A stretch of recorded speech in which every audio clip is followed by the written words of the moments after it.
ஐயா இந்த ரகத்தினுடைய பேர் என்னங்க? இந்த ரகம் வந்து டைசன் சார். டைசன் தான் 63M33. அதாவது பூச்சி தாக்குதல் நல்ல கண்ட்ரோலாக வருது. நல்ல புல் இல்லாத காடு, சுத்தமான நல்ல வளமான காடு போட்டாச்சுன்னா ஏக்கர் 40 மூட்டை தாராளமாக இருக்கலாம். சரி சரி. நல்ல வெரைட்டி தான் அது. இது இப்போ மானாவாரியில் போட்டிங்களா இரவையில் போட்டிங்களா? இரவை தண்ணி பயிர் காடு. தண்ணி பயிர் காடு. தண்ணி விட்டீங்களா இல்லை மழையிலே வந்துருச்சா? தண்ணி விட்ட முதல்ல தண்ணி விட்டு பயிர் இவ்வளோ வந்துருச்சு. அப்புறம் ஒரு மழை பெஞ்சுது.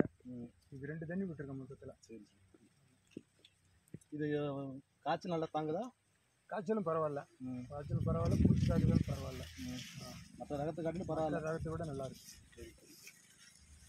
இப்போ 80 சென்ட் தான் போட்டிருக்கீங்க. இந்த 80 சென்ட் பயிர் மட்டும். இப்போ இந்த 80 சென்ட் எவ்வளோ வரும்னு சொல்லிட்டு எதிர்பார்க்குறீங்க? இந்த வருஷம் பருவம் கம்மி தான். பில்லுக்கு 2 மருந்து என்ன இருந்தாலும் தலைக்கு வந்து களைக்குள்ளி அடித்தாவே மருந்து கொடுத்தாலே எஃபெக்ட் ஜாஸ்தி தான். ஆமாம். பில்லை கண்ட்ரோல் பண்ணிட்டு போட்டாச்சுன்னா ஏக்கர் 40 மூட்டை தாராளமாக எடுக்கலாம். இந்த 80 சென்ட் வயலுக்கு 20லேருந்து 25 எதிர்பார்க்குறேன். 25 மூட்டை எதிர்பார்க்குறேன். அந்தளவு வரும். கருது வரும். இதில் இன்னொரு விஷயம் என்னன்னா, உள்ள இருக்க தக்கை வந்து ரொம்ப சின்னதாக இருக்குங்க. மணி நல்லா பட்டப்பட்டையாக. இந்த ரகங்களும் அது மாதிரி தான். மைக்ரோ ரகம், இந்த அட்வான்டாகவும் அதே மாதிரி தான். சோளம் கொஞ்சம் மணி பெருவட்டாக இருக்கும், நல்லா இருக்கும். இருந்தாலும் அதில் வந்து பூச்சி தாக்குதல் ஜாஸ்தி வச்சிருக்கும். சரி சரி. இதில் ஓரளவு பரவாயில்ல. சரிங்க சரிங்க. ரொம்ப நன்றி. உங்கள் பேர் சொல்லுங்கள். எப்படி? பெருமாள் சாமி கொடுத்துருக்க நம்பர் ஃபோன். ஓகே. பெருமாள் சாமி விஆர்எஸ். சரிங்க சரிங்க. ரொம்ப நன்றிங்க. அடுத்த வருஷம் இந்த ரகத்தை போடுவீங்க தானே? கண்டிப்பாக போடும்.